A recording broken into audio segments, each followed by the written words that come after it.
Bonjour tout le monde, fan de Star Trek, fan de rétro gaming et fan de programmation à l'ancienne.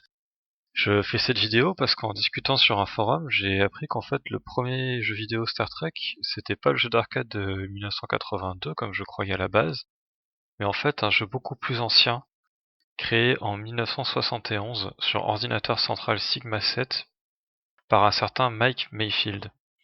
Et j'ai trouvé le moyen d'y jouer, et je vais vous montrer ça dans quelques minutes. C'est un jeu qui était coté en BASIC, ce qui le rendait utilisable pour la plupart des ordinateurs centraux et mini-ordinateurs de l'époque. Sauf que bon, chaque ordinateur a un peu sa version du BASIC, ce qui fait que ça demandait toujours un peu d'adaptation pour faire fonctionner le code. Donc l'année d'après, Mike Mayfield, il a adapté le code de son jeu pour le mini-ordinateur HP 2000C, et à partir de là, le code du jeu, il a été diffusé comme ça se faisait à l'époque, donc sur papier, dans des magazines ou des livres, que les gens recopiaient à la main sur leur ordinateur, quoi. Et du coup, comme c'était souvent des gens qui s'y connaissaient un peu en basique, il fallait au minimum s'y connaître pour faire marcher les choses correctement, hein, je pense, parce que sinon il suffit d'une erreur de caractère et puis ça marche pas. Donc chacun met un peu le jeu à sa sauce, il y en a qui rajoutent des fonctionnalités, etc. Il y a notamment Bob Lidom qui a beaucoup modifié le jeu et qui en a fait presque un autre jeu, enfin j'exagère un peu mais voilà. Et du coup d'ailleurs cette version-là a été appelée par la suite Super Star Trek. Et elle est assez facile à trouver aujourd'hui encore pour y jouer. Il y en a même des versions où on peut jouer directement en ligne sur le web et tout. Mais et puis après cette version-là, donc de Super Star Trek, ça a été encore repris et modifié. Ça a donné lieu à tout un tas de jeux dérivés qui reprennent le principe. Il y en a une version Intermarine 2600 notamment. Et puis après, même voilà, c'est sorti sur les ordinateurs un peu de l'époque. Il y en avait un peu partout, jusque dans les années 80. Hein. Et moi, je voulais jouer à la première version, celle de Mike Mayfield. Donc heureusement, le code pour le mini-ordinateur HP 2000C, il a été récupéré, il a été mis sur le web. Donc j'ai pu le récupérer, mais évidemment, il faut un interpréteur basique pour le lire, et le HP Timecharts Basic, la version du basic qui était utilisée sur HP 2000C, bah il y a quand même des différences avec le basic que lisent les interpréteurs d'aujourd'hui.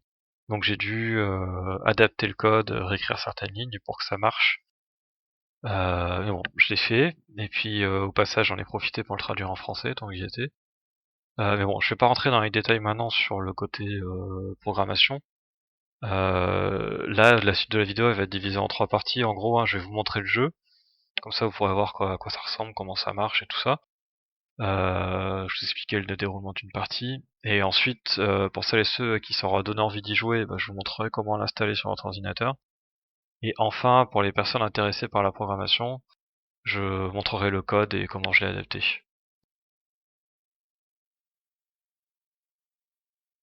Donc, hop, c'est parti.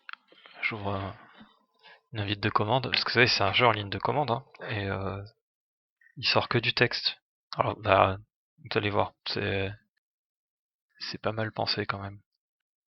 Alors, quand je vous expliquerai comment installer le jeu, il y a un moyen de le lancer autrement qu'en ligne de commande, hein. On peut le lancer juste en cliquant sur une icône, comme un jeu normal, quoi. Mais bon, je sais pas, moi j'ai envie de le lancer en ligne de commande, ça fait plus authentique.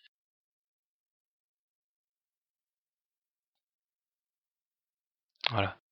Donc bah je commence. Ça c'est l'écran titre, c'est la classe, hein. Donc on va afficher les instructions. Voilà. Donc en fait ça fonctionne. Attends, je vais montrer le bas quand même. Ça fonctionne par schéma. Donc ça montre la zone de jeu, ce truc là. Et en gros ça représente les différents éléments qui sont dans le cadran galactique. Alors oui, il y a plein de cadrans, il n'y en a pas que 4. Je sais pas pourquoi, mais bon bah c'est comme ça. Et donc justement sur les schémas, il y a des symboles avec qui sont des caractères. Hein. Donc là il y a la correspondance, voilà, l'Enterprise, un vaisseau Klingon, une station spatiale, une étoile. Donc là ici on voit que ben il y a ni station spatiale ni vaisseau Klingon. Il y a juste des étoiles et puis il y a l'Enterprise qui est là. Ça ressemble pas du tout à l'Enterprise mais c'est pas grave. Et un des trucs importants à savoir, donc le jeu il se joue en tapant des commandes, donc c'est des chiffres en fait. qui sont détaillés dans les instructions. Justement, il y a toutes les commandes qu'on peut taper. Et à chaque fois, le jeu il réagit en disant ben voilà ce qui s'est passé, voilà ce que ça a donné. Il affiche des schémas ou du texte en fonction, quoi. Et et un truc qui est important, c'est quand on veut se déplacer. Donc on utilise la commande 0. Et puis il faut taper la direction dans laquelle on veut que l'Enterprise aille. Et puis après la direction, c'est ce petit schéma là qui montre la correspondance des directions. Donc si on va vers la droite, faut mettre 1, si on veut aller en haut 3, et puis si on veut aller en biais, ben, voilà, il y a les différents chiffres qui correspondent aux différents vecteurs de déplacement. Et ensuite il faut taper un facteur de distorsion. Donc le facteur de distorsion, c'est la distance qu'on va parcourir en fait. C'est pas la vitesse, c'est la distance dans le jeu. Et en fait, il faut savoir qu'un cadran, ça fait 1 de facteur de distorsion. Donc si on veut se déplacer à l'intérieur d'un cadran, il faut mettre des 0, quelques.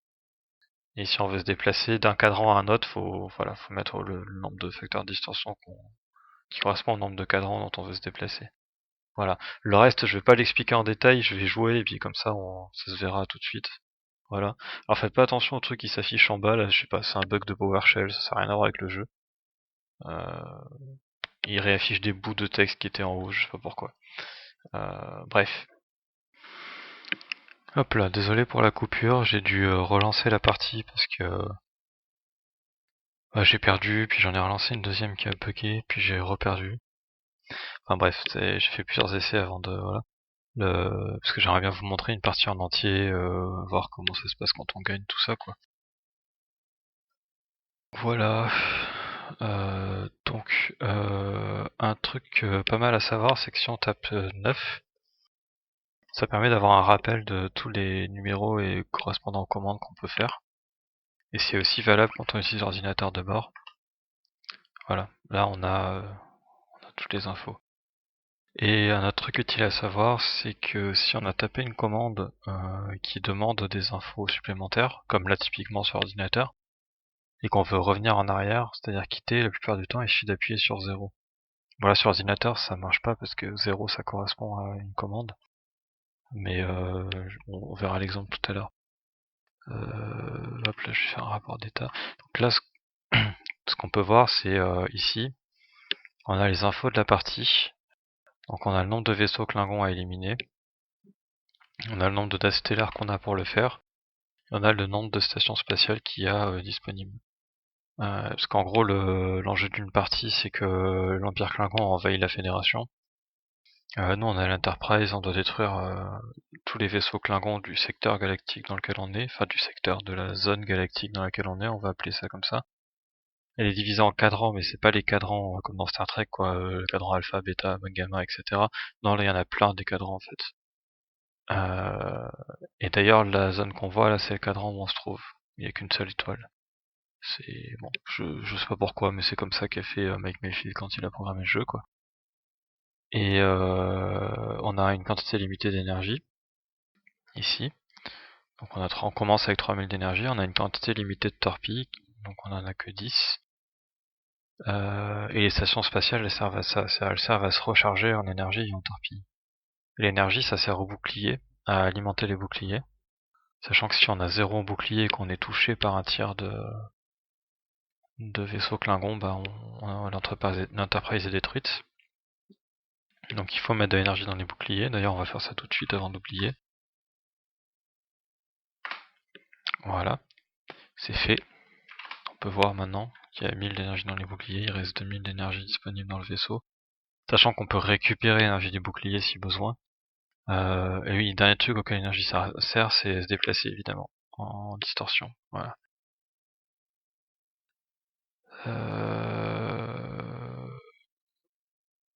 Ah, je sais plus où j'en suis. Ouais, donc je vais rappeler, hein, tant pis. L'énergie, ça sert à alimenter les boucliers, à tirer au phaser. Quand on tire au phaser, il demande combien d'unités d'énergie on veut mettre dedans. Et ça va influencer les dégâts, évidemment. Et ça sert à se déplacer, voilà. Donc là, ce qu'on va faire, c'est un scan langue portée pour voir à peu près où on est et où il y a des clingons autour. Donc le scan langue portée, c'est en fait ça représente les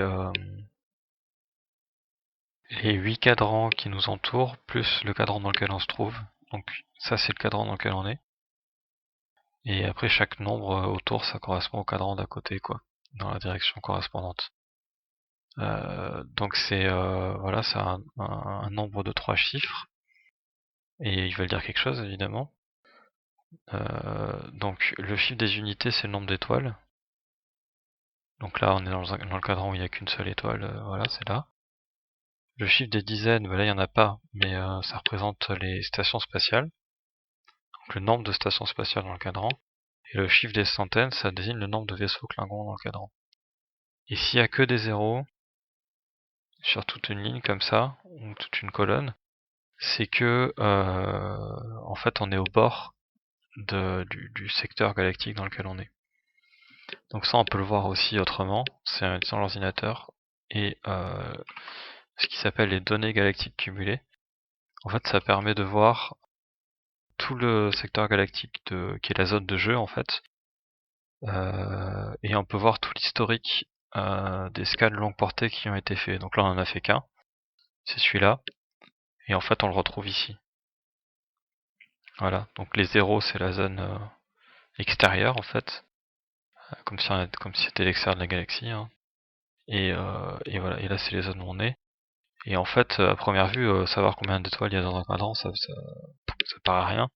Mais en fait, ça permet de se repérer sur cette carte-là, parce qu'ici, il n'y a aucun endroit qui indique où est l'Enterprise, mais on peut le deviner en reconnaissant le schéma des étoiles. Quand on voit qu'il y a 8 en bas, 5 à droite et 4 ici, et ben ça correspond à ça, quoi. Tac, tac, tac, 1. Et ça correspond à là où on est. Donc on est dans le coin inférieur droit de la galaxie. Ce qui est pas trop mal comme endroit pour démarrer, en vrai. Et bah c'est parti pour un peu d'action. On va aller attaquer les Klingons. Donc la commande pour se déplacer, c'est 0. Et il faut indiquer une direction, c'est ce que je montrais tout à l'heure. Et donc là, la direction, en l'occurrence, c'est 3, parce qu'on va en haut. Et il faut indiquer un facteur de distorsion, donc c'est de combien on se déplace. Donc ça, j'ai expliqué tout à l'heure, je crois. Donc je vais pas me répéter. On n'est pas hyper bien placé là. C'est pas grave. Donc là, je vais faire un tir de torpille. C'est quand il y a des torpilles disponibles, c'est le mieux. Et la plupart du temps, ça vaut le coup, surtout parce que ça dépense pas d'énergie les torpilles. Et quand on en a plus, c'est pas si grave. Enfin, bon, on en a plus quoi, mais on n'est pas gêné. Alors que quand on a plus d'énergie, ben on perd. Voilà. Donc là, en fait, s'il était là, il faudrait que je mette la direction 6. S'il était là, il faudrait que je mette la direction 5. Donc on va dire 5,5. Il y a un moyen de calculer les trajectoires des torpilles, mais là je le fais au jugé parce que ça me paraissait possible. Voilà, donc là on va refaire un scan longue portée pour voir qu'il n'y a pas le vaisseau Klingon qui est là. Et ce qu'on va faire, donc là maintenant on est ici, hein, voilà. Donc moi j'irai bien ici pour pouvoir scanner toute cette zone là, toute cette zone qu'on n'a pas scannée. Ouais, on va faire ça.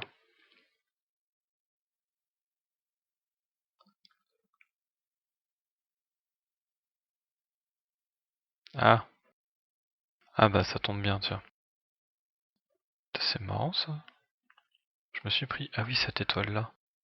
En gros, s'il y a des étoiles sur la trajectoire dans le cadran où on est, ben ça, le vaisseau s'arrête, en fait, l'Enterprise s'arrête pour pas percuter l'étoile, quoi, tout simplement. Donc il faut d'abord s'ajuster, se placer sur un bon endroit dans le cadran avant de pouvoir passer en distorsion et passer au cadran suivant. Ou plusieurs cadrans suivants s'il y en a plusieurs.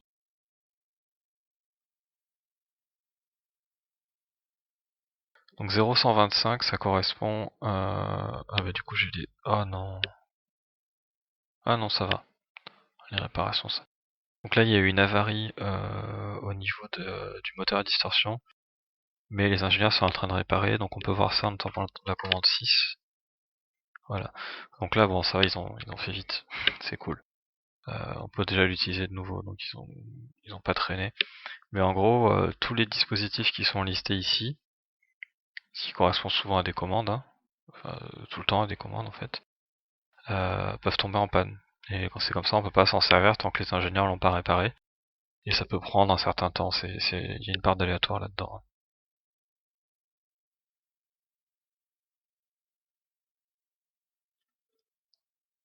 Ah bah maintenant c'est l'ordinateur de bord qui est endommagé. Bah décidément les avaries ça y va. Donc là je peux plus utiliser l'ordinateur de bord. Si j'appuie sur 7 pour utiliser l'ordinateur, ça me dit ordinateur endommagé. Allez, hop. Donc bah il y a qu'à attendre que ça se répare. En gros c'est ça. Et ça m'arrange pas.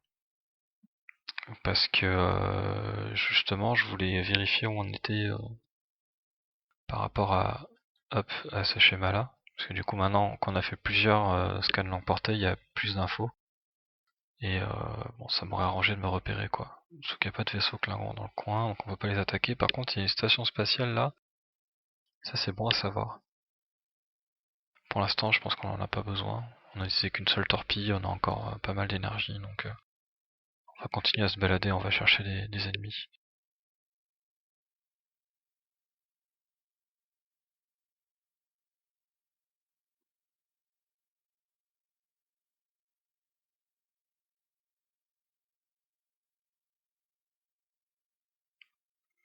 Toujours pas de Klingon à l'horizon. Bon, on va continuer à se balader, hein. On va aller plus loin d'un coup cette fois. Ah bah là, c'en est pas mal, il y a un vaisseau Klingon et une station spatiale. Où en sont les réparations? Ah, c'est presque fini, ok. Bon, on va aller attaquer les Klingons.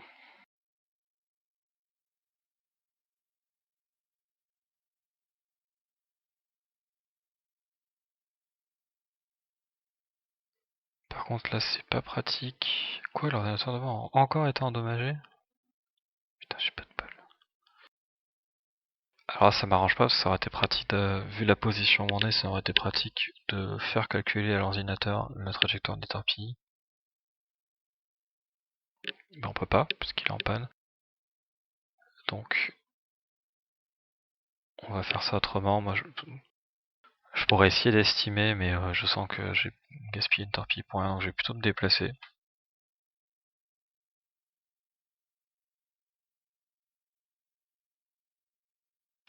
Alors 0,125 ça correspond à un huitième de cadran. Et un huitième de cadran ça correspond bah, à ça, à 3 caractères de large et un caractère de haut. En fait, il y en a 8 en, fait, en hauteur et en largeur, tout simplement. Et là, bah, je suis bien aligné avec le vaisseau Klingon, donc en fait, je sais qu'en tapant 7 sur un tir de torpille, je vais le toucher. Voilà. Ce qui est quand même pas mal. Vu qu'on est à côté d'une station, ben, je vais aller accoster, hein, tant qu'à faire. Je vais regarder l'état des réparations, on sait jamais. Non, toujours pas réparé. Donc faut que j'estime la distance pour aller accoster.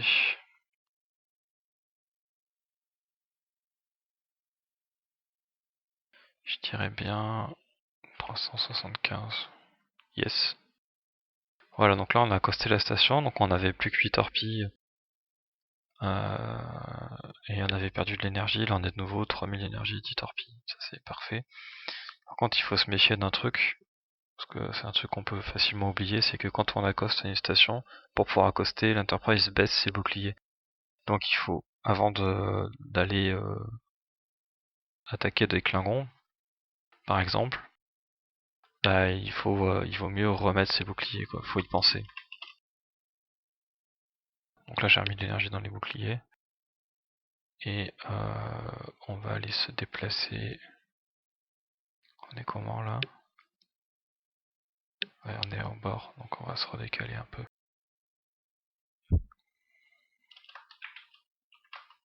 Ah, il me semble que l'ordinateur de bord, oui, bien. et du mieux. Donc on est comment là? Parce que moi je sais plus. Ok. Donc on a presque exploré toute les colonnes 6, 7 et 8 quoi. C'est bien. Et on est où là?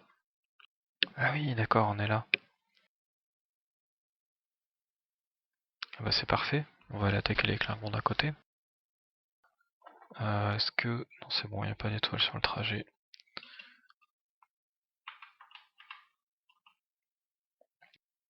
Alors là on est vraiment collé contre eux, c'est l'occasion ou jamais d'utiliser les phasers. Voilà, donc comme je disais, c'est combien d'énergie du vaisseau on va dépenser dans le tir. Ça va influencer les dégâts. En général, quand on est collé comme ça, je mets 250. Souvent ça suffit à les détruire, pas toujours. Ah bah là non. Et mais c'est une bonne base quoi pour économiser l'énergie. J'ai du bol, ils m'ont rien touché. Quand on fait un tir de phaser, qu'on détruise le vaisseau Klingon ou pas, il a toujours le temps de répliquer. Et donc là on a combien on a pris comme dégâts? Bon ben 0, c'est très bien. Et là on a combien on lui a fait. Donc là on l'a pas mal endommagé, mais voilà, sur 250 unités d'énergie dépensée, on a fait 134 dégâts. Il y a une grosse part d'aléatoire quand même dedans. Donc on va faire moins quand même là.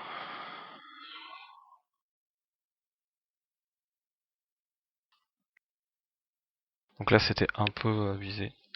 150 pour ce qui restait. Mais c'est toujours un peu délicat d'estimer combien il faut mettre d'énergie. Parce que là on a fait des dégâts monstrueux pour le peu d'énergie qu'on a mis. L'essentiel c'est on a dépensé de l'énergie mais pas tant que ça. De toute façon il y a une station spatiale pas trop loin donc on est pas trop mal. Et il y a d'autres ennemis encore. Ah bah.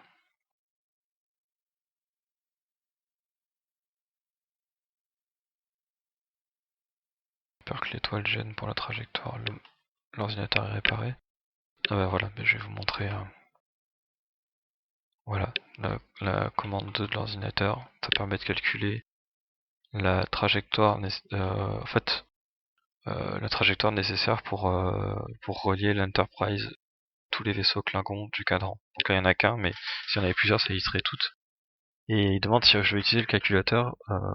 J'ai dit non, c'est pas pertinent pour l'instant, mais on verra certainement au cours de la partie à quoi ça peut servir.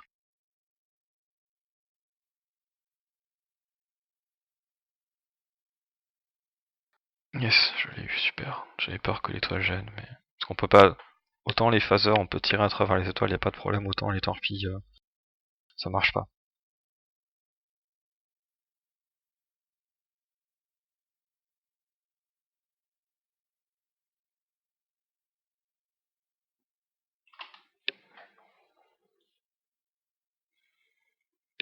Ok, on est là. Je vais aller ici. Ce qui correspond à là. Ce qui permettra de scanner toute cette zone là, parce qu'il y en a une partie qu'on n'a pas eu. Puis comme ça, on va faire un genre de tour de la galaxie. La galaxie carrée. En fait, je sais pas si c'est censé représenter la galaxie en entier. Ou seulement une partie de la galaxie. Je sais pas. Mais bon, dès qu'on sort de là, il n'y a plus d'étoiles, donc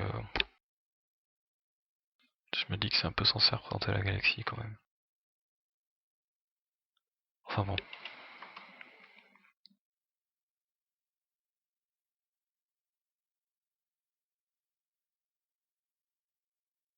Donc là c'est assez comique, c'est que le rapport d'avarie est endommagé. Donc on ne peut plus savoir quelles sont les autres avaries et où elles en sont des réparations. Ils sont planqués où tous ces Klingons là? On en est où d'ailleurs? Il en reste 9 quand même de vaisseaux Klingons. Ça va, on a de la marge sur les ZCA. Alors oui, quand on fait le rapport d'état, normalement il donne le rapport d'avarie au passage, mais comme il est endommagé, bah il le donne pas non plus. Que ce soit par ordinateur ou directement avec la commande, en tous les cas il le donne pas quoi. Donc là on va aller là, hein. Comme ça on termine toutes les 3 premières lignes de la zone de jeu. Allez. Ah non. J'annule. Il y a une étoile juste à côté, on va se la prendre si on fait ça.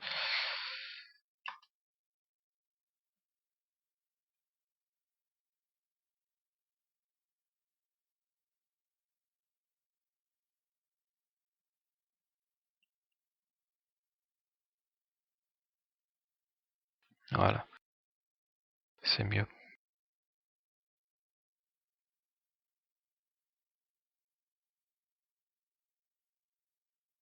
C'est pas ce que je voulais faire.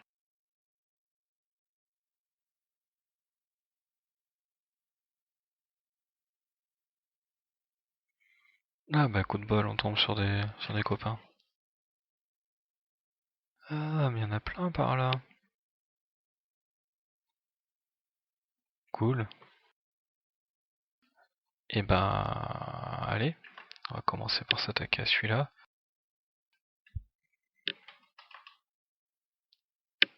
Pareil, là j'ai un peu peur que l'étoile, a priori il est pas sur le trajet, mais c'est un peu douteux.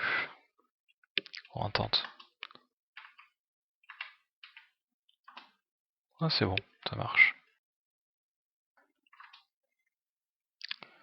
Allez, on va s'occuper de ceux d'en haut et tout.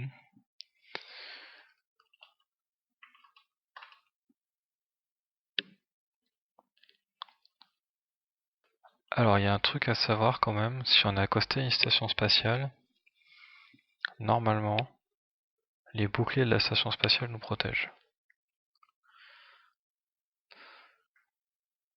Et comme il y a une station spatiale pas loin, je pense que je vais me faire plaisir sur la dépense d'énergie. Donc on va y aller au phaser même s'il est loin. Oh, oh la vache. Voilà, c'est ça. Les boucliers de la station protègent l'Enterprise. Là on est vraiment dans la position ultime.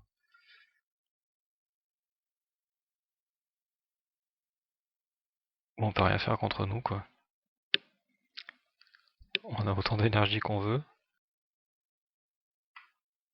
On peut pas être blessé donc je suis tellement enthousiaste que je mets le nom de la quantité d'unités que je veux tirer. Voilà. Hop, on va penser à remettre les boucliers quand même. Puis on va aller attaquer leurs camarades là. Donc là, je vais pas me déplacer d'un secteur complet, mais d'un demi-secteur seulement.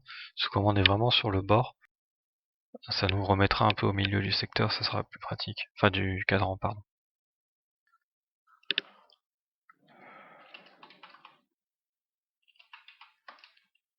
Voilà.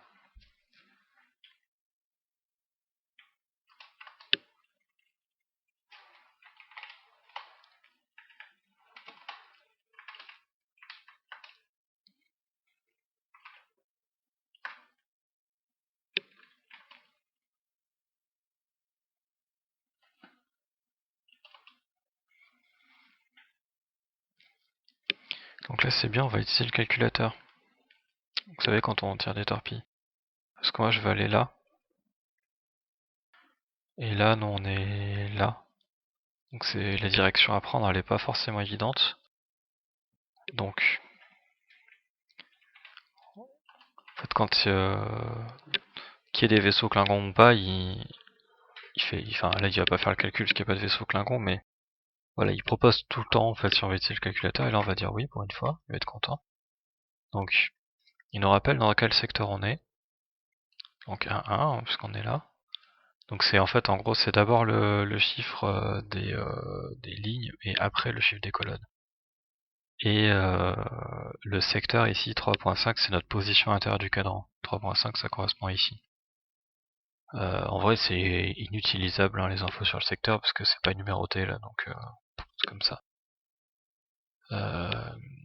Et donc il demande les coordonnées du vaisseau et de sa cible. Donc en fait, c'est d'où on part et où on va. Je sais pas à quoi ça sert, mais théoriquement, on pourrait se dire Si hypothétiquement je suis au cadran 2,7 et que je veux aller au cadran 3,4, je peux faire le calcul de la trajectoire même si j'y suis pas. Bon, ça sert à rien. Donc en fait, en gros, la plupart du temps, ce qu'on fait, c'est qu'on recopie ce qu'il y a là, et après on donne l'endroit où on veut aller, quoi. Donc pour entrer les infos, c'est un chiffre de coordonnées à la fois. Donc là, on va mettre d'abord 1. Ensuite, il demande encore une autre info, donc on met le deuxième chiffre des coordonnées du vaisseau. Et ensuite, il continue à demander des infos, donc on va mettre le premier chiffre des coordonnées de l'endroit où on veut aller, puis le deuxième. Donc là, on va aller ici, donc c'est 5, 2. On met 5, puis on met 2. Et là, il fait le calcul et il nous donne la direction et le facteur de distorsion qu'on doit mettre pour y aller. Ce qui est extrêmement pratique. Parce que le 7,25, franchement, il y avait moyen de le deviner, mais bon. Il y a un moment donné, c'est chiant, quoi. On n'est pas là pour faire des maths. Ce qui était beaucoup le cas dans les jeux basiques de l'époque. Hein. Il y avait beaucoup de jeux où, en gros, le but du jeu, c'était de faire des maths et de deviner Enfin, de deviner des valeurs, quoi.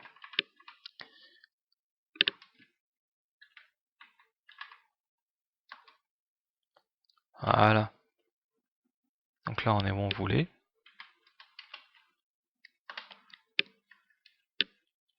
Ici. On va aux étoiles, hein. 5, 8, 8, 5, 8, 8, 5, 8, 2, 5, 8, 2. Donc on est là. Voilà. Et il y a des Klingons pas loin. Et on va aller les attaquer. Parce qu'on n'est pas là pour faire des crêpes.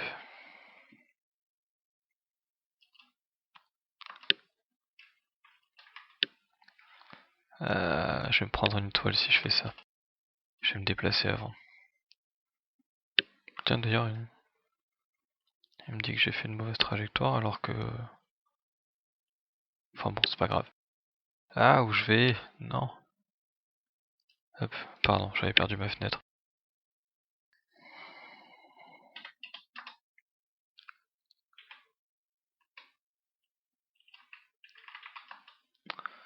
Voilà.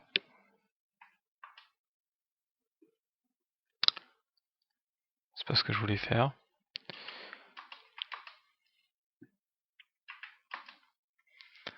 Voilà, nos camarades Klingons. Donc là, ils sont pas en 5.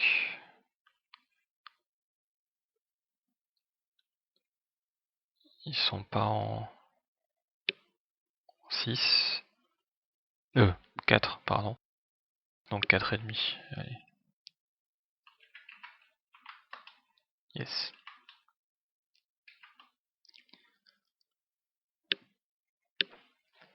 Ah bah c'est bien, on les enchaîne là.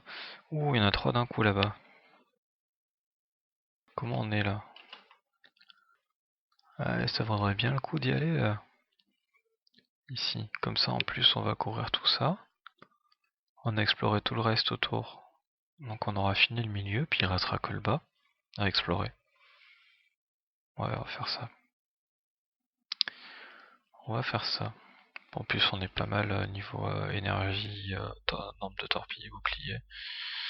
Ouais, ça me plaît bien cette idée.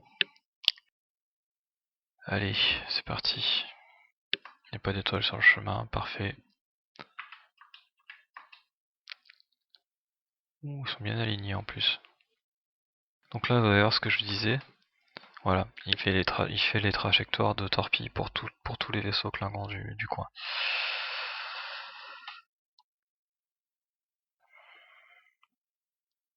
Ah oui, alors là pour le calculateur, tant qu'on dit pas non exactement bien écrit, il répète la question indéfiniment. L'étoile, je pense pas qu'elle va gêner en plus. Donc, hop. Donc voilà, donc par contre, celui que je détruis, il a pas le temps de répliquer. Par contre, les autres, évidemment, ils répliquent. Hein, ils vont pas se gêner.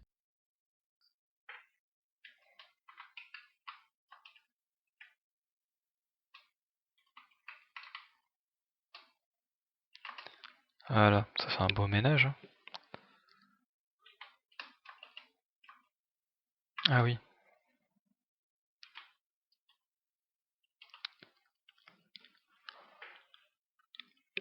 Voilà, donc là ça illustre bien hein, dans le secteur 5.4.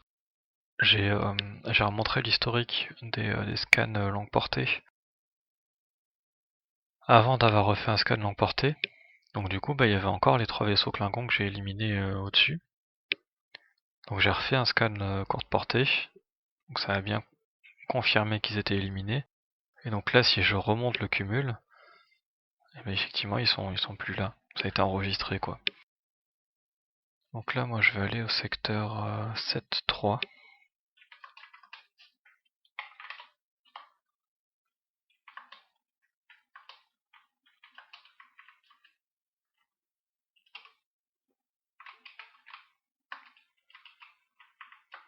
J'ai pas regardé s'il y avait des... C'est pas grave. Donc là, il est en 3... entre 2 et 3. Donc 2,5. Bingo. Bon, c'est moi qui m'amuse à estimer, hein, parce que je pourrais utiliser le calculateur à chaque fois, mais bon. Au final, quand on commence à avoir l'habitude, ça va plus vite d'estimer. Et en même temps, on scanne la zone. Il y a des stations spatiales un peu partout, il reste que 4 torpilles à photons, ça peut valoir le coup d'aller en voir une.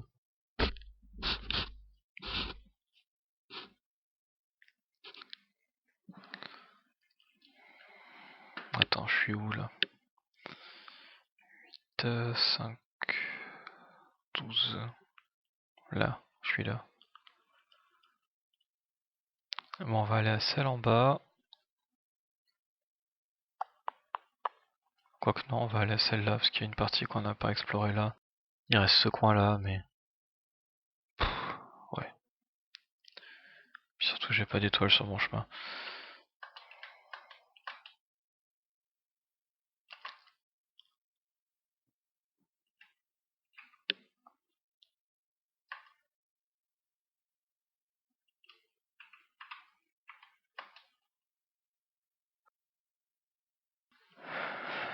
Voilà, parfait.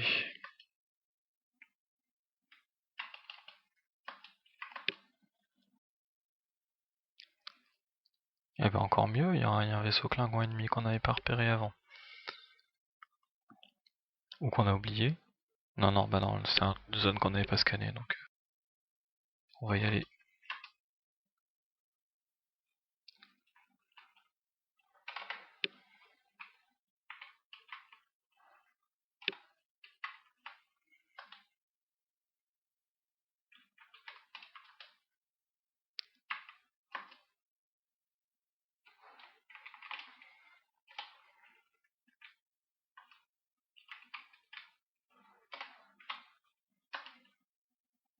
Ah voilà. J'ai pas fait gaffe. J'étais tellement lancé dans le truc que j'ai pas pensé à vérifier combien il restait de vaisseaux Klingon. Mais voilà, ça y est. On a détruit tous les vaisseaux Klingon ennemis. Donc la fédération est sauvée. Il y a un taux d'efficacité, c'est une sorte de score je pense. Je me suis pas amusé à comparer entre les parties, hein, ça se trouve. Voilà. Et ça c'est buggé. Voilà, ça sera toujours 0 minutes. Enfin c'est pas que c'est buggé, c'est que en gros en HP Tamechild Basic, donc le langage dans lequel ça a été codé au départ, enfin pas au départ, mais en 72, le code que j'ai récupéré, en gros il y a la possibilité de récupérer l'heure exacte à laquelle la personne, enfin à laquelle la ligne de commande s'exécute sur l'ordinateur en fait de la personne qui joue, enfin la ligne de code pardon. Et après il y a moyen, et donc et du coup il y a moyen de comparer et dire à la fin bah voilà vous avez passé tant de temps sur le jeu. Sauf que ça n'existe pas en Vintage Basic, donc la version de Basic dans laquelle j'ai transformé le jeu. Bah, du coup, comme ça n'existe pas, bah, il trouve rien, donc il met 0. Voilà. Sachant que j'aurais pu, j'ai réfléchi, je me suis posé la question si j'utilise un autre indicateur, j'aurais pu utiliser le nombre de dates stellaires. Parce que là, du coup, comme j'ai pas pensé à regarder, enfin si on peut regarder par rapport à la date là, mais je me rappelle plus laquelle c'était au départ. Bref. J'aurais pu dire combien de Dastella il a fallu pour finir le jeu, ou un truc comme ça. Mais comme je voulais rester un maximum authentique par rapport au code d'origine, comme au départ il montrait des minutes et que si je monte des dates stellaires, c'est plus la même chose quoi. Donc du coup j'ai laissé comme ça, je me suis dit tant pis, on va mettre 0 minutes. C'est pas une information qui est super importante, mais c'est intéressant de savoir que c'était le cas au départ quoi. Voilà. Et donc le jeu est terminé. Donc maintenant que vous avez vu comment le jeu se déroulait, peut-être que ça vous aura donné envie de jouer. On sait jamais. Moi perso j'adore, hein, mais bon c'est vrai que je reconnais que c'est spécial quoi. C'est une époque quoi. Donc j'ai mis un lien de téléchargement dans la description de la vidéo.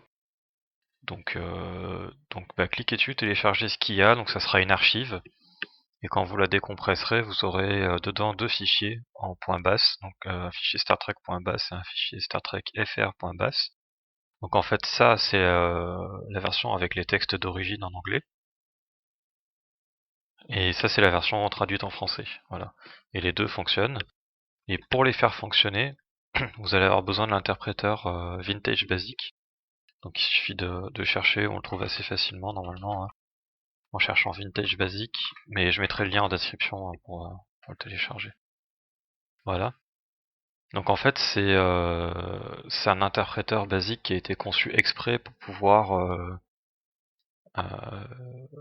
faire fonctionner des vieux jeux en basique de l'époque, quoi, des années 70-80.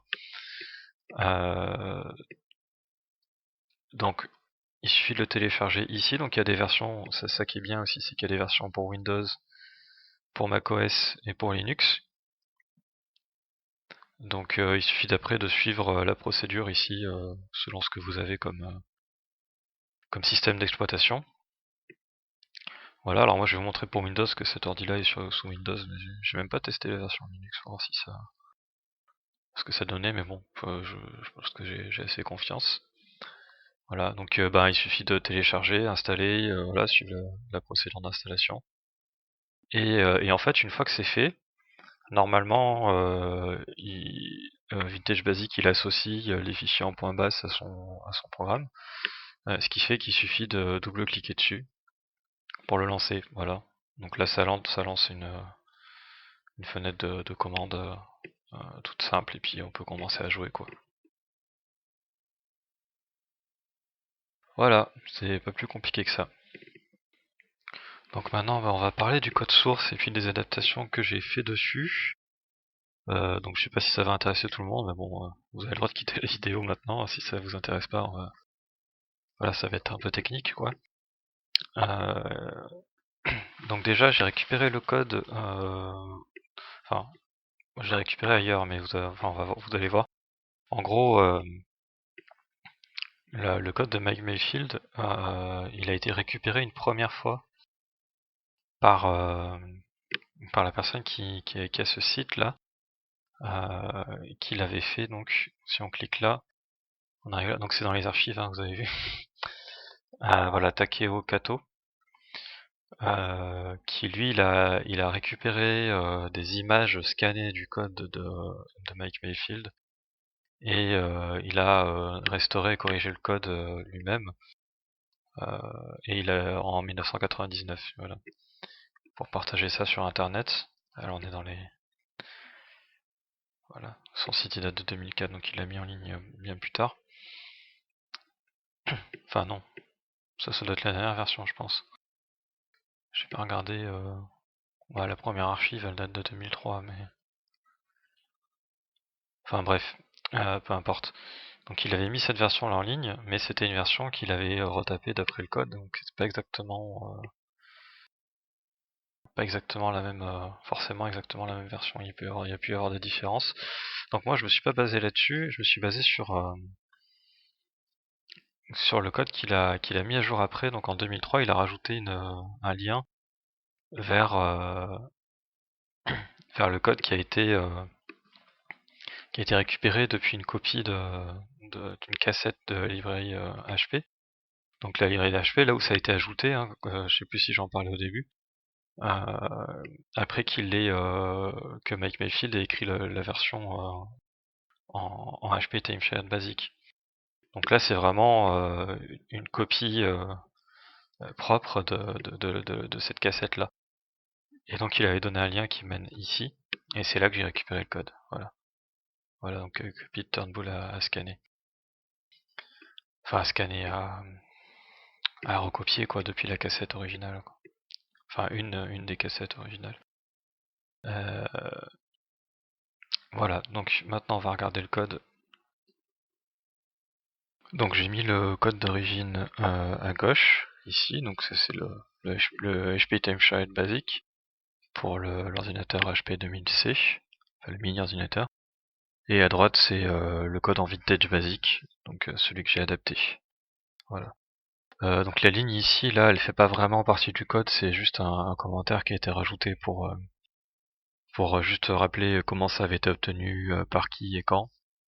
Voilà, donc extrait d'une cassette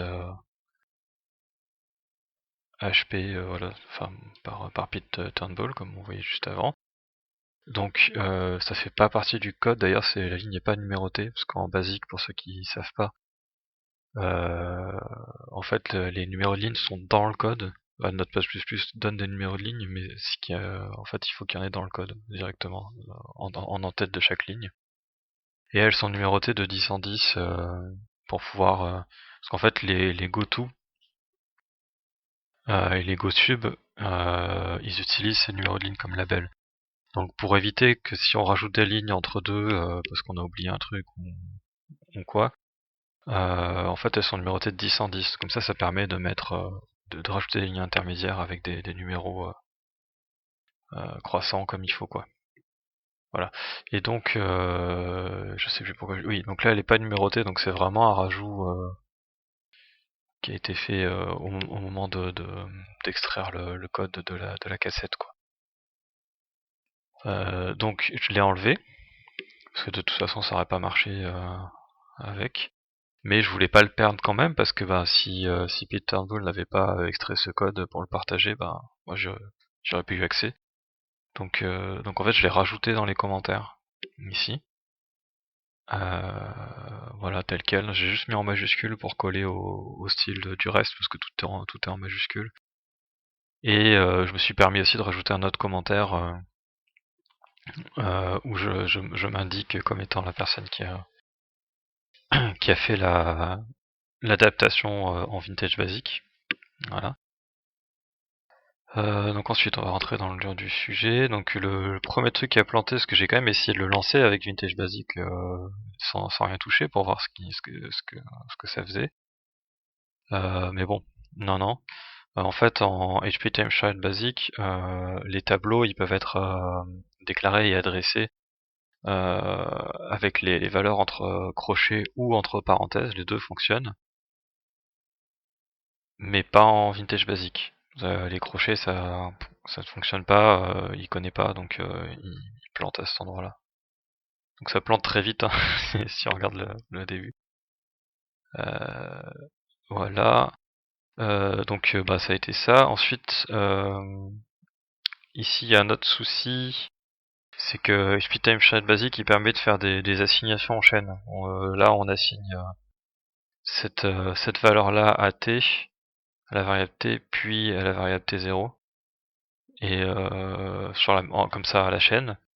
Et on peut pas faire ça en vintage basique.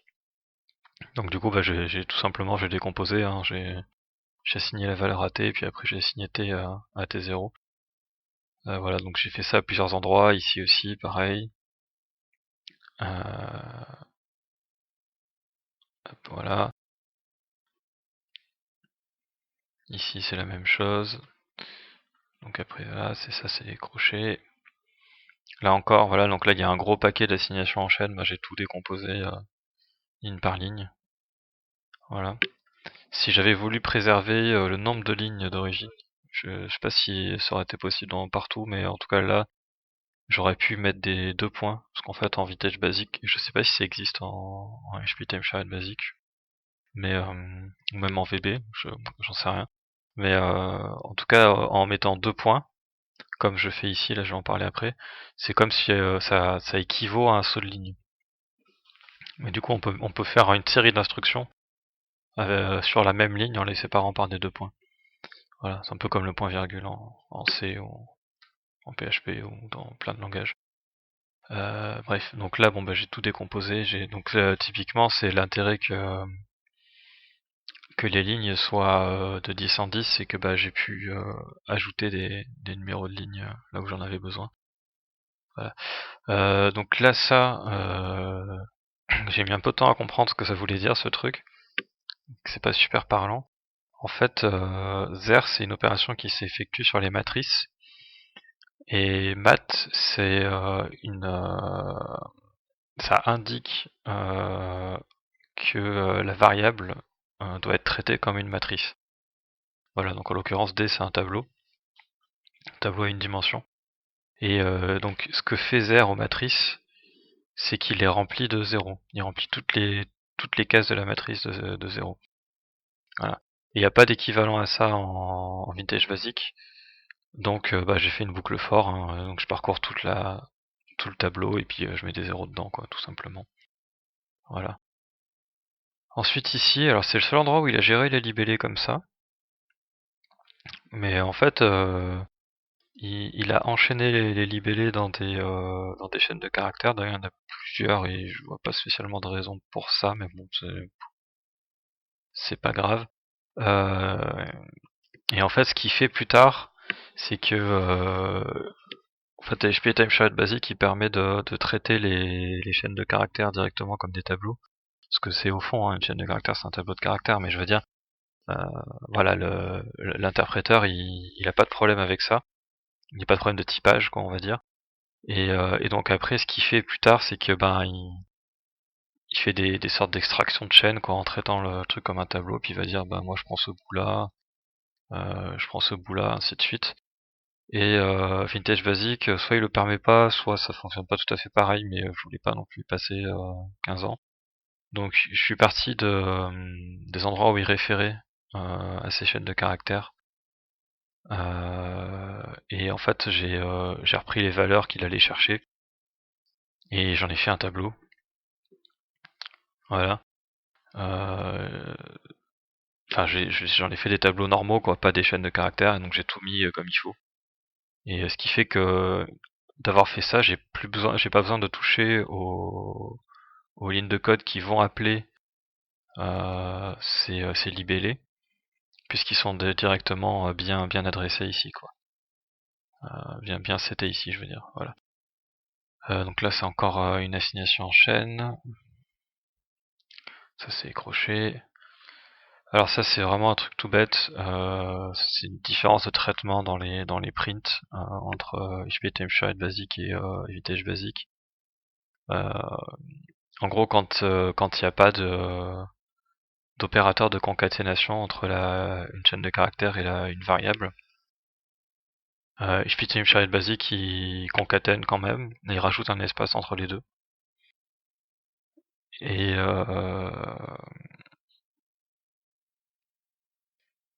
Vintage Basic il ne fait pas pareil. Lui il rajoute je sais plus, un certain nombre d'espaces. C'est une sorte d'équivalent à l'ancienne d'une tabulation, quoi. Je sais plus ce qu'il fait exactement, mais voilà. En gros, ça donne, ça fait une sorte de tabulation.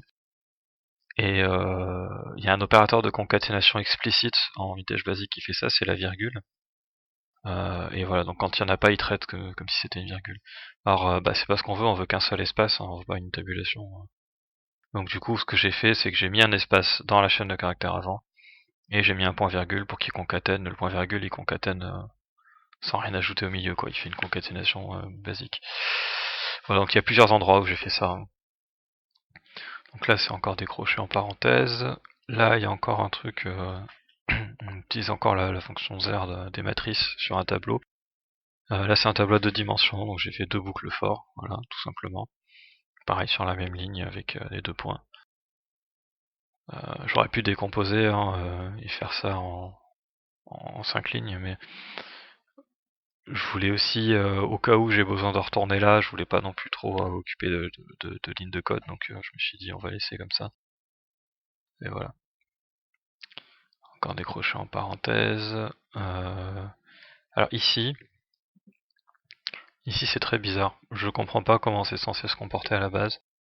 Mais en gros, Z, il est assigné ici, avec voilà une longue chaîne d'espace en fait. Voilà. Donc c'est une chaîne de caractères, comme type. Et là, j'étais où? J'aurais dû noter la ligne, tiens. Là, voilà. Là, il l'assigne dans des tableaux. Q, R et S, c'est des tableaux. Et bah, ça n'a déjà pas trop de sens en termes de typage, mais HP Time Chariot Basic le permet. Et quand il fait ça, je sais pas exactement comment ça se passe, mais c'est comment dire, c'est empirique. En fait, il remplit le tableau de série de 3 espaces. Voilà. J'ai pas compris le délire. Hein. La doc m'a pas trop aidé là-dessus. Il y a sans doute des subtilités que je comprends pas, mais empiriquement, c'est ce qui se passe. Il remplit le tableau de triple espace. Donc bah, ce que j'ai fait moi, c'est que j'ai fait des boucles, hein, des boucles for. Je parcours les 2 dimensions des tableaux et puis je mets 3 espaces dans chaque case de tableau. Tout simplement. Et ça fonctionne. Alors ici les forts. Ah oui, alors ça c'est une différence de traitement des forts entre le HP Time Chariot Basic et le Vintage Basic. En gros, là pour le coup, le HP Time Chariot Basic est logique. C'est-à-dire que si la valeur maximale de l'itérateur est inférieure à la valeur de l'itérateur à l'initialisation, enfin quand on arrive dans le for, bah il rentre pas dedans. Ce qui est assez logique. Et Vintage Basic, il fonctionne pas comme ça. Vintage Basic, en fait, je pense qu'il ne vérifie pas la condition du for la première fois qu'il rentre dans le for. Il note juste qu'il y a un for, et il rentre dedans, il traite ce qu'il y a, et puis au moment du next, il revient, et là, il vérifie la condition. Ce qui peut se comprendre en quelque sorte, parce que bon, en général, quand on fait un for, voilà, on sait où on va. Et sauf que BikeUFeed, il s'est servi de ça aussi pour éviter de rentrer dans le for quand c'était pas nécessaire. Et donc ça causait problème parce que du coup, en Vintage Basic, on rentrait dans le for alors il fallait pas qu'on y rentre. Donc bah, ce que j'ai fait, c'est que j'ai rajouté avant le for, j'ai rajouté une condition. Voilà, pareil avec ces 2 points qui m'ont été très utiles hein, pour chaîner les trucs sur une ligne. Voilà, j'ai rajouté une condition qui teste que la valeur n'est pas égale à 0 ou inférieure. Parce que voilà, si c'est inférieur à 1, ça n'a aucun sens de rentrer dans le for finalement. Et en fait, donc ici dans un if then, je crois que c'est comme ça dans toutes les versions de Basic, hein, mais bon, je le reprécise quand même. Le goto il est implicite là, hein, mais c'est un goto. Et donc bah je vais après le next. Voilà, la ligne d'après le next. Tout simplement. Comme ça j'évite de rentrer dans le for, je saute toute la zone du for. Voilà, donc j'ai fait ça, ces 3 endroits où c'était nécessaire. Après il y a d'autres forts où il n'y avait pas besoin parce que le cas se présentait pas, donc je les ai laissés tels qu'ils étaient. Mais voilà. Ici c'est juste une différence de syntaxe, pour une fois c'était simple. Il a juste fallu regarder dans les 2 docs pour voir comment ça se disait. En gros c'est un goto qui en fonction de la valeur de A, enfin de A plus 1 ici, il va renvoyer à différents libellés. Et en fait c'est en fonction de la position du libellé. En fait le premier libellé qui arrive, bah, ça va correspondre à la valeur 1, le deuxième à la valeur 2 et ainsi de suite. Et donc en fait c'est un espèce d'ancêtre du switch quelque part. Voilà. Et donc voilà, la syntaxe n'est pas la même. C'est pas un goto variable off libellé, c'est un on variable goto libellé. Voilà.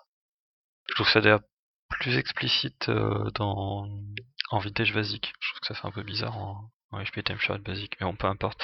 Et ça c'est une ligne qui est vachement importante parce que c'est la ligne qui permet quand on entre une commande,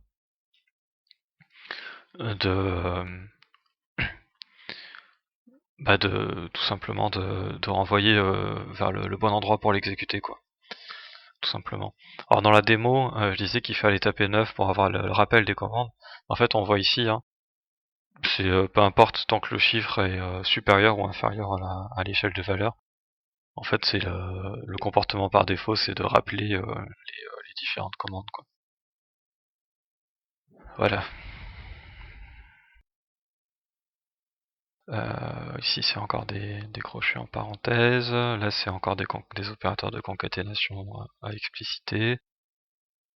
Hop, hop, hop. Je passe. Ah, voilà. Alors ça, je vais... Ici, c'est pas pratique parce que... bon, bref. Ça, c'est un print using. Alors, c'est un système en HPTM Charlotte Basic. En gros, on peut utiliser des sortes de templates. Et en fait, en gros, là, on dit utilise le template qui est ligne 5370 avec ces deux variables-là. Et il va les chercher, voilà. Mais je vais pas vous montrer ici parce que c'est pas pratique. J'ai pas envie de sauter 3000 lignes pour remonter ensuite. Il y en a d'autres plus tard où c'est plus simple. Bah là, voilà. Non, pas là. Raté. Ici, voilà. Donc là, en gros, ce qu'il fait, ici, il y a image, c'est la déclaration du template, en fait. D'ailleurs, ça ressemble un peu à un sprintf en PHP, s'il y en a qui connaissent.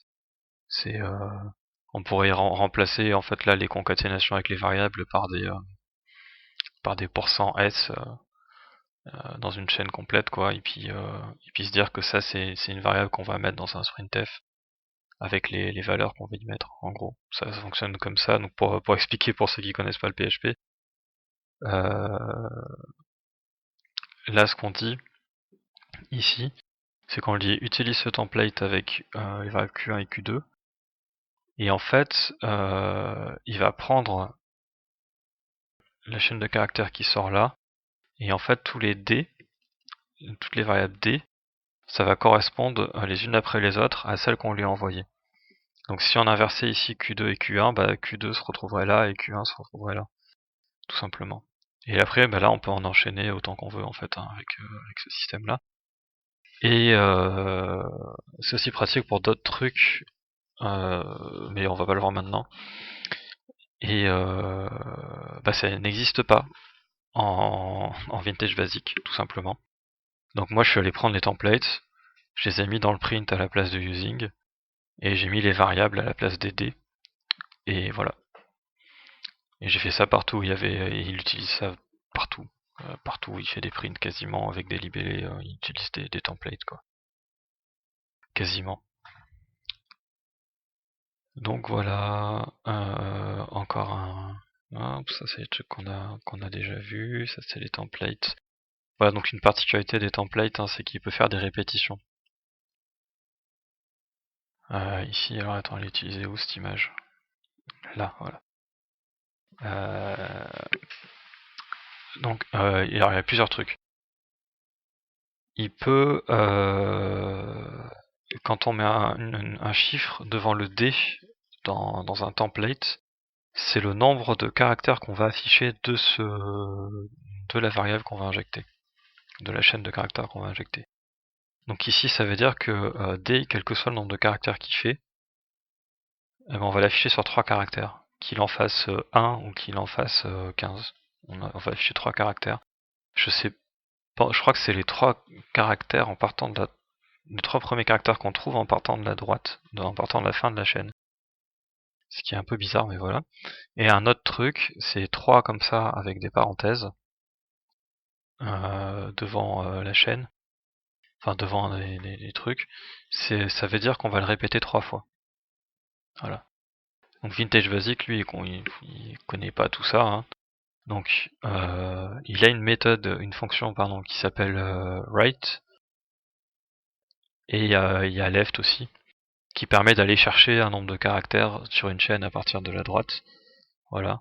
Donc moi j'ai fait ça, c'est l'équivalent, hein. J'ai fait write, on met la chaîne de caractères là, et on met 3. Voilà. Le plus 1000, je sais plus. J'avais mis longtemps à trouver pourquoi j'avais besoin de ça, mais j'en avais besoin. Je me rappelle plus malheureusement, ça commence à dater, donc tant pis, je pourrais pas vous expliquer ça. Voilà. STR c'est pour convertir un float en chaîne de caractères. Et voilà.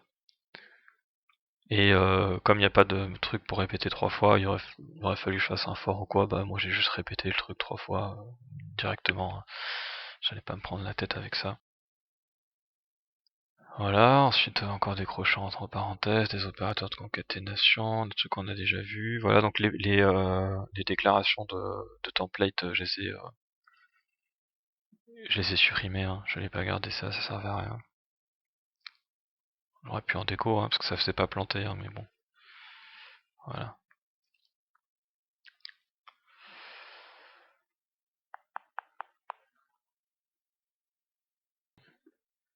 J'attends de voir qu'il y a un truc intéressant à montrer.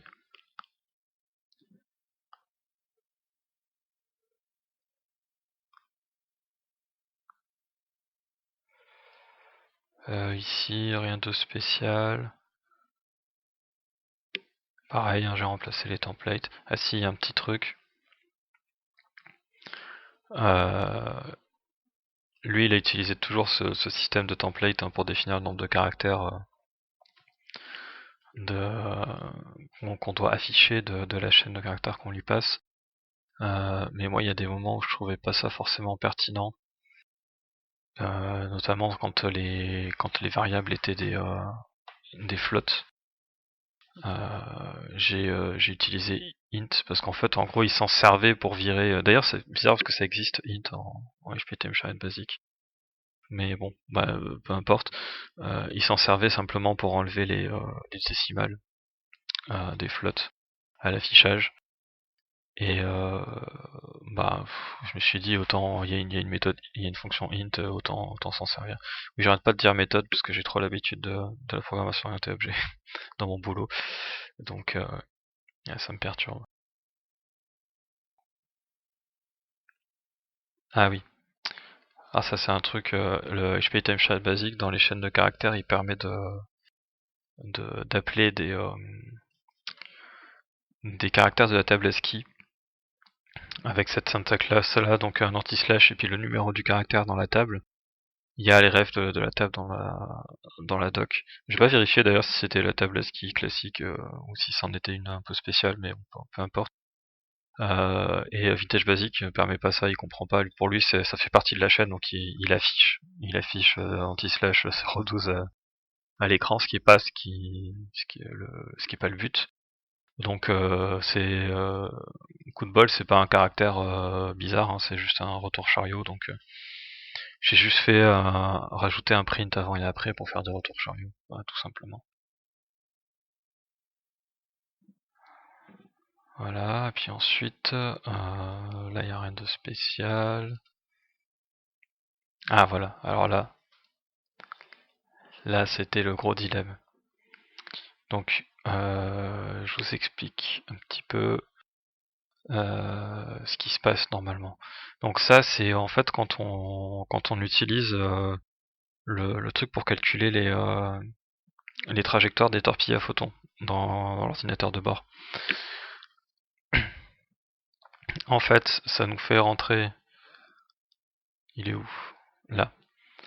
Donc en fait, on arrive là ou là, je sais plus, quand on fait cette commande. Il fait un saut de ligne, il set cette variable à 0.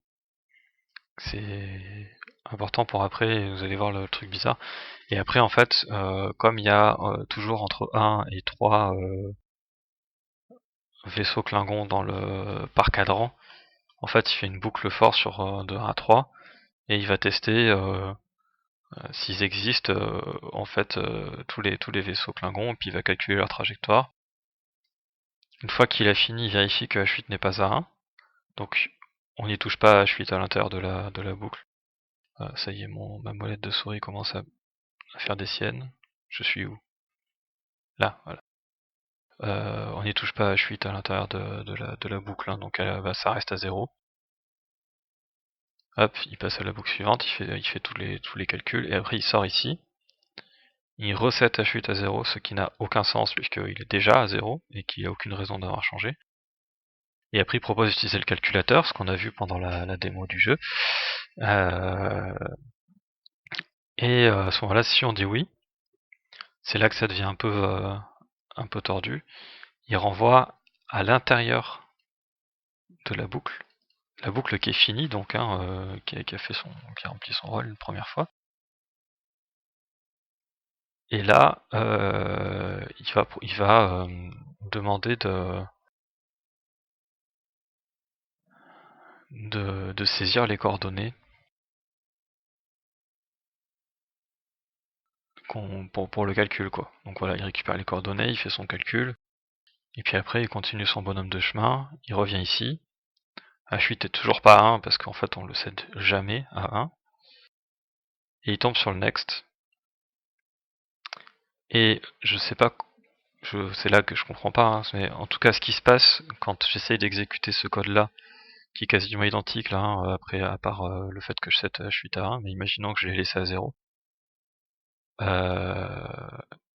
Et à part les prints où du coup j'utilise pas les templates, sinon c'est la même chose. Bah, quand il tombe sur le next, comme la boucle for elle est déjà passée et qu'elle a été exécutée en entier, l'interpréteur lui il l'a plus dans ses références d'interprétation, quoi. Il l'a viré de sa mémoire, je pense. Et donc il voit un next, il dit mais next de quoi? On n'est pas passé par un for là? Parce qu'effectivement on n'est pas passé par un for après qu'il ait été terminé, puisque le goto il va à l'intérieur du for sans passer par le début de la boucle. Et donc il plante, parce que c'est pas normal. Et c'est là qu'on comprend ce que fait cette méthode là, parce qu'en fait ça renvoie ici, hein. Donc ça renvoie juste après la question si on veut utiliser l'ordinateur et si oui ou pas, voilà. Et donc ce if là, il sert à sauter le next principalement, et à pas reposer la question qu'on a déjà posée. Donc pourquoi H8 est à 0? C'est un bug. Enfin, il devrait pas être à 0, il devrait être à 1, parce que justement c'est son rôle. Enfin, en gros, comment dire, puisqu'on assigne une valeur à H8 ici, et que H8 est déjà à 0, et que donc ça n'a pas de sens de l'assigner à 0, et qu'en plus H8 est un test qui permet de sauter le next, c'est qui sert à sauter le next quand on est entré dedans par là, pour éviter le plantage. Donc ça n'avait aucun sens qu'il soit à 0, mais c'est comme ça dans le code d'origine. Et j'ai vérifié aussi dans la première version, celle de la première personne qui l'a mis, j'ai perdu son nom, qui est la première version qui avait été mise en ligne du code, c'est pareil, hein, H8 était bien à 0. Donc c'était comme ça dans le code sur la cassette de la librairie HP. Et voilà. Donc moi mon gros dilemme c'est que ça fait planter le jeu. C'est-à-dire que si je laisse H8 à 0 comme c'est dans le code d'origine, quand on utilise le calculateur, il fait le calcul, il tombe sur le next, il plante. C'est-à-dire que bah on peut plus continuer la partie, quoi. C'est comme si on avait perdu. Donc moi je me dis, est-ce que je suis fidèle au code et je laisse ce 0 là qui pourtant clairement tout indique qu'il devrait c'était à 1 à cet endroit là, et que c'était l'intention de Mike Mayfield quand il a fait cette assignation de variable ici. C'est comme j'ai expliqué, hein, c'est le truc. Il n'y a pas d'autre explication, hein, j'ai cherché un moment. Hein. Donc je laisse à 0, et à ce moment-là, ben, ça fait planter le jeu et les gens perdent quand ils utilisent le calculateur. Sachant qu'on leur demande s'ils veulent l'utiliser à chaque fois qu'ils vont faire les calculs de trajectoire des torpilles à photons. Ce qui peut être très très chiant. Soit je ne respecte pas le code d'origine, je mets H8 à ce qui devrait être CT à cet endroit-là, donc à 1, et le jeu fonctionne et il n'y a pas le plantage. Et ça a été un beau dilemme parce que bon, mon but c'était quand même de jouer à la version d'origine du jeu, quoi, la première version du jeu. Et, et ben là, c'est pas tout à fait 100% la première version du jeu, puisqu'il y a un caractère qui change quelque chose au niveau fonctionnel. C'est pas juste, là, c'est pas juste je traduis un changement de syntaxe d'une version de basique à l'autre. Là, c'est que je touche à un truc qui est du fonctionnel. Donc, ça m'a fait vraiment hésiter à le laisser ou à l'enlever. Finalement, enfin, à le laisser ou à le changer. Et finalement, je l'ai changé, j'ai mis à 1 parce que pour moi, c'était l'intention du développeur de le mettre à 1. Et je préfère respecter son intention parce que je sais pas ce qui a pu se passer, et sachant que la première version, elle était même pas en HP Timeshared basique, le premier code, ce qui était sur Sigma 7, c'était enregistré sur des cartes perforées. Enfin, il y a pu y avoir une erreur à un moment donné je sais pas, quand le code a été mis sur la cassette, j'ai pas d'exemple, mais il y a pu y avoir une erreur qui s'est insérée à cet endroit-là. Alors c'est bizarre que comme par hasard ça tombe là-dessus et pas sur je sais pas, un caractère dans les textes ou quoi, mais bon, voilà. Donc j'ai choisi de respecter plus ce que je perçois de l'intention du développeur que le code tel qu'il est, parce que bah déjà ça me paraît correct, et ensuite surtout parce que c'est un gros plantage, quoi. Genre, ça fait perdre la partie, enfin ça fait pas perdre la partie, mais ça arrête le jeu, donc c'est tout comme. Et et voilà, bon, ça a été mon dilemme, et c'est la voie que j'ai choisie, voilà. Mais si jamais vous n'êtes pas d'accord, hein, bah, quand vous installez le code, hein, vous pouvez remettre H8 à 0, hein, c'est vous qui voyez. Mais franchement, ça aurait été un petit bug, un truc marrant qui fasse pas planter, et qui fasse juste, je sais pas, un truc bizarre, peu importe ce que c'est, mais qui permette de continuer la partie après, de continuer à jouer. J'aurais laissé le bug. J'aurais laissé ouais, j'aurais laissé le bug. Mais là, c'est quand même abusé, quoi. Genre, tu utilises le calculateur, le jeu plante, c'est violent, quoi. Donc voilà. Donc je me suis permis ce petit changement. Et ensuite, après, bah, on a tout vu, voilà. On a tout vu, là ça reste des crochets en parenthèse. Et après, bah, c'est que des prints sur les instructions du jeu, donc il n'y a rien de spécial. Et voilà. Voilà, voilà.